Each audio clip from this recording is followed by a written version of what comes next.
You ask Tiger to solve. This deals with linear equations with one unknown. The final result is x equals -6. Let's solve it step by step. Simplify the expression. Simplify the arithmetic. Isolate the x. Divide both sides by -4. Cancel out the negatives.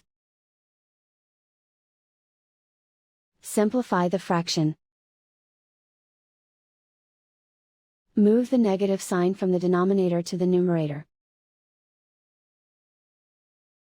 Find the greatest common factor of the numerator and denominator. Factor out and cancel the greatest common factor. And so the final result is x equals -6.